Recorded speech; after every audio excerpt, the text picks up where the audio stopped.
Hello दोस्तों। अब आज हम बताएंगे इनहिबिशन ऑफ ड्रग मेटाबॉलिज्म और दूसरा मैक्रोसोमल एंजाइम इंडक्शन और तीसरा फर्स्ट पास या प्री सिस्टमेटिक मेटाबॉलिज्म। अब फर्स्ट बताते हैं इनहिबिशन ऑफ ड्रग मेटाबॉलिज्म। तो इसमें होता क्या है, जब दो दवाएं एक साथ ली जाए तो एक दवा दूसरी दवा को टूटने यानी को मेटाबॉलिज्म करने से रोकती है। ऐसा तब होता है जब दोनों दवाइयां कोई एक एंजाइम के इस्तेमाल कर रहे हो। अब ये ज्यादातर एंजाइम साइटोक्रोम 450 जो लीवर का एंजाइम होता है, ये ज्यादातर इस्तेमाल होते हैं। लेकिन जैसा कि बताया गया है कि ये आसानी से टूट देती, तो ऐसा होना इतना आसान या आम नहीं है, क्योंकि होता क्या है कि अलग अलग दवाइयाँ अलग अलग CYP एंजाइम जैसे कि CYP3A4, CYP2D6, CYP2C9 आदि द्वारा टूटती है। अब इसलिए पहले ये जानना जरूरी है कि कोई दवा किस CYP एंजाइम से मेटाबोलाइज होती है। फॉर एग्जाम्पल देख सकते हैं क्विनिडाइन आदि तो मुख्य रूप से CYP3A4 और 4 से टूटती है, लेकिन ये CYP2D6 से होती है। यानी ये अपनी मेटाबॉलिज्म के लिए एक एंजाइम इस्तेमाल करती है, लेकिन दूसरी दवा की मेटाबॉलिज्म को रोकती है।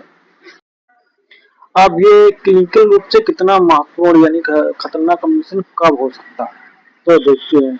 जब ये जो है कॉमन शर्तें पूरी हो जाए तो दोनों दवा जो है एक दूसरे को इनहिबिट कर सकती है या कोई एक दूसरे को इनहिबिट कर सकती है। तो शर्तें क्या है? तो पहली ये कि जो दोनों दवाएं एक ही CYP एंजाइम के लिए प्रतिस्पर्धा यानी कंपीट कर रही हो। एक तो बात ये हो गई। दूसरी बात है कोई दवा सेचुरेशन काइनेटिक यानी कि capacity limited zero order reaction से मेटाबोलाइज होती है। मतलब ये कि थोड़ी सी ज्यादा मात्रा में एंजाइम भर जाता है और मेटाबोलाइज की स्पीड नहीं बढ़ पाती।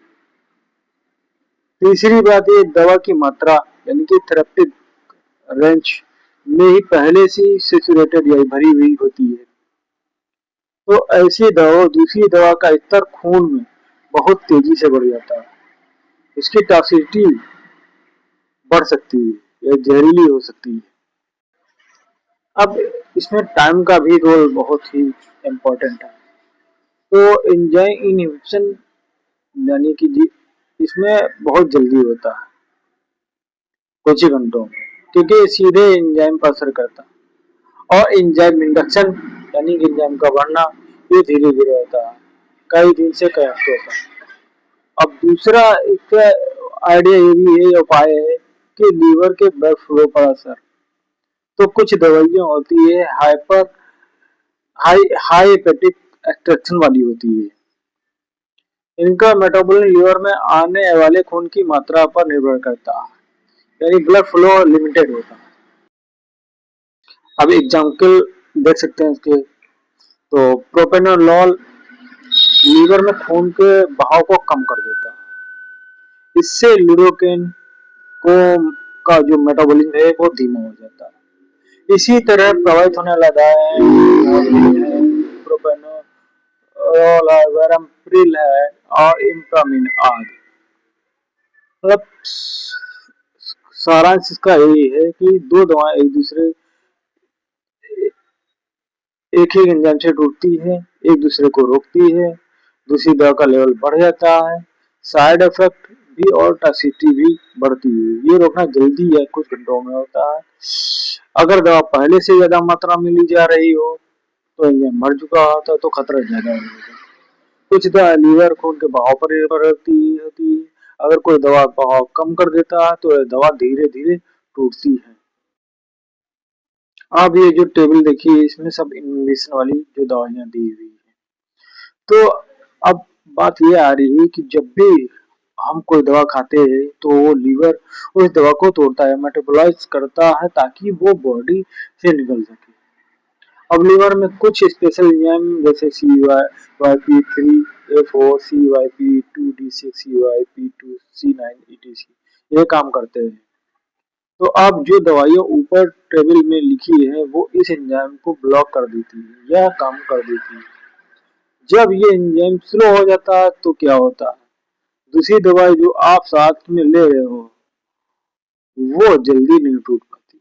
उस दवा का लेवल ब्लड में बढ़ जाता है, उसके साइड इफेक्ट या टॉक्सिसिटी बढ़ सकता है, यानी ओवरडोज जैसा इफेक्ट हो सकता है बिना ज्यादा डोज लिए।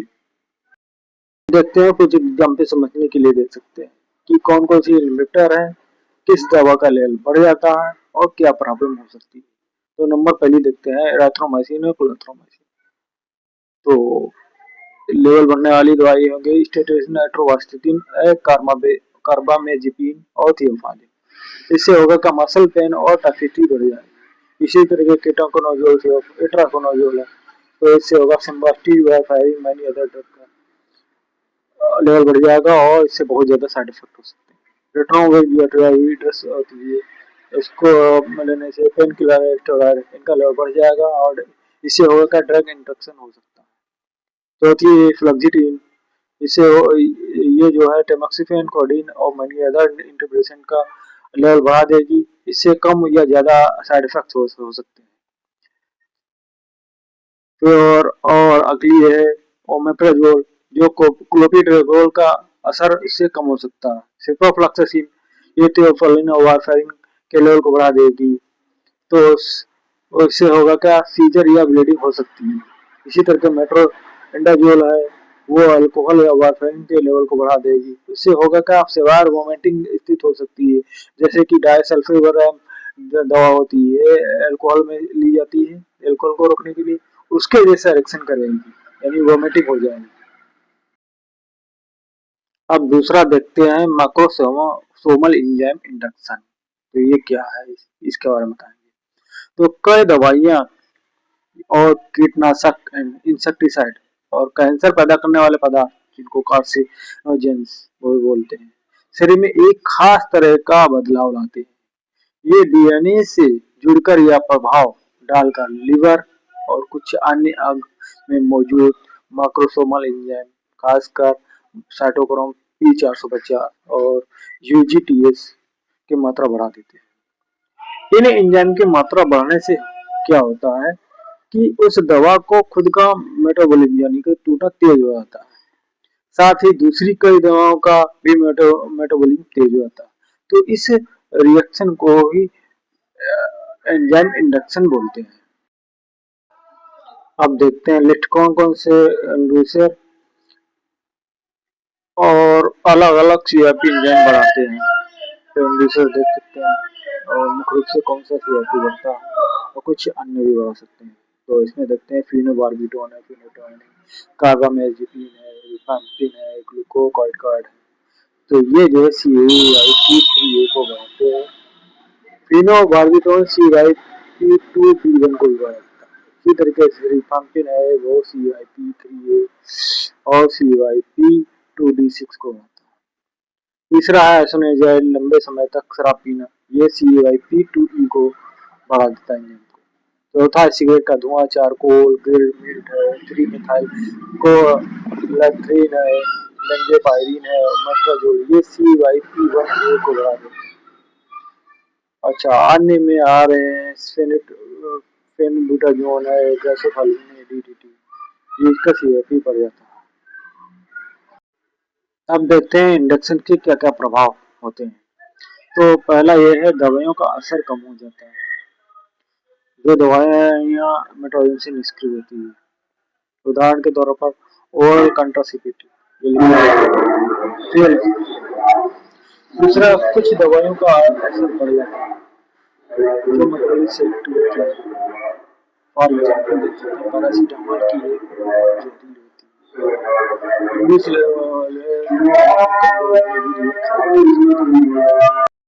तीसरा है ऑटो इंडक्शन टॉलरेंस, दवा खुद ही अपना मेटाबॉलिज्म तेज कर देती है, असर कम होने लगता है।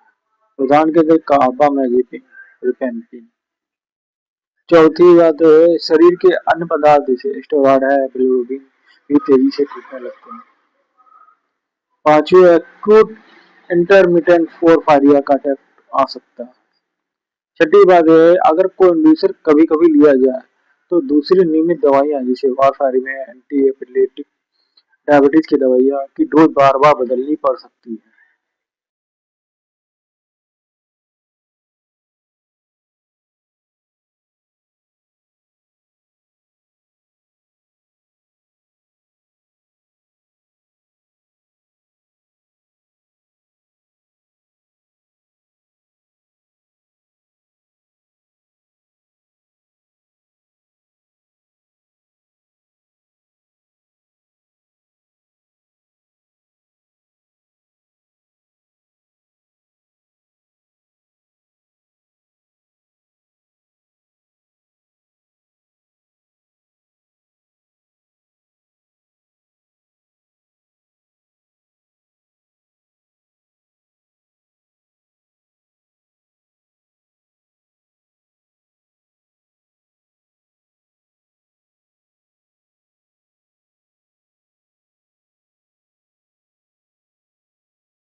अब तीसरा टॉपिक है फर्स्ट पास मेटाबॉलिज्म। तो ये क्या है कि जब कोई दवा मुंह से ली जाती है तो वो पहले आंत की दीवार और लीवर से गुजरती है, पोर्टल वेन के रास्ते से, हेपेटिक पोर्टल वेन के रास्ते से। तो बहुत सारी दवा वहां टूट जाती है, खून में घुलने से पहले ही, पूरे शरीर में पहुंचने से पहले ही लीवर में टूट जाती है। तो इस क्रिया को first pass effect. The tablet is swallowed, traveling via the hepatic portal vein to the liver. It disintegrates immediately, with its metabolites entering the bloodstream to the heart and lungs. देखते हैं अगर फर्स्ट पार्ट ज्यादा होता है तो दवा का कम हिस्सा ही शरीर में असर करने के लिए पहुंच जाता है, इसकी वायबिलिटी कम होती है, इसलिए ऐसी दवाओं को ओरल डोज ज्यादा रखनी पड़ती है या कभी कभी मुंह से नहीं दी जाती, जैसे इंजेक्शन है, पैचेस है, स्प्रे है। इसको टेबल, अब टेबल को समझते हैं, इसमें टेबल में दी हुई है।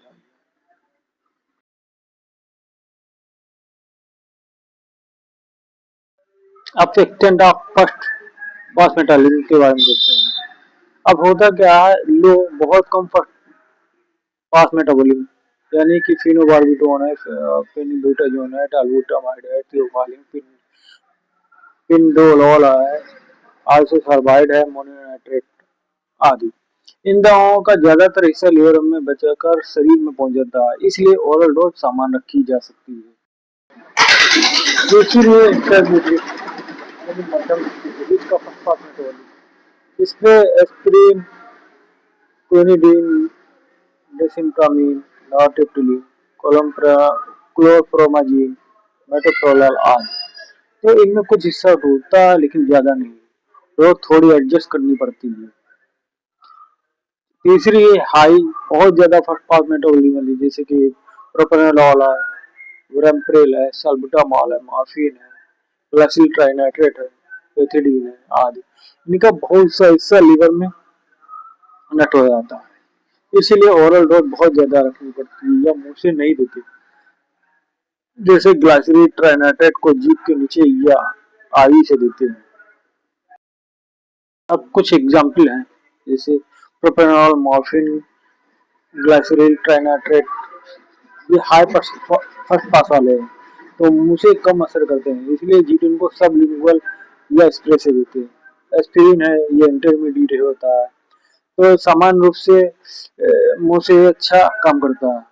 तीसरा फिनोबार्बिटोन, ये लो फर्स्ट पास है, तो ये ज्यादातर बच जाता है, अच्छी वायबिलिटी होती है इसकी। अब ये क्यों महत्वपूर्ण, ये जानना है कि डॉक्टर दवा की डोज तय करते समय देखते हैं कि कितना फर्स्ट पास इफेक्ट है। अगर हाई फर्स्ट पास है तो उसको आईवी, आईएम या सबलिंगुअल या ट्रांसफर के रास्ते से चलते हैं, ताकि दवा सीधे ब्लड में जाए और लीवर से बचे। अब उच्च फर्स्ट पास वाली दवा के खासियतें देखते हैं। इनमें क्या है, मुंह से डोज ज्यादा लगती है, पेरेंट्रल या सबलिंगुअल की तुलना में। हर व्यक्ति में ओरल डोज अलग अलग काम करती है, व्यक्ति के स्वास्थ्य अलग होता है। गंभीर लीवर रोग में ओरल वायबिलिटी बढ़ जाती है।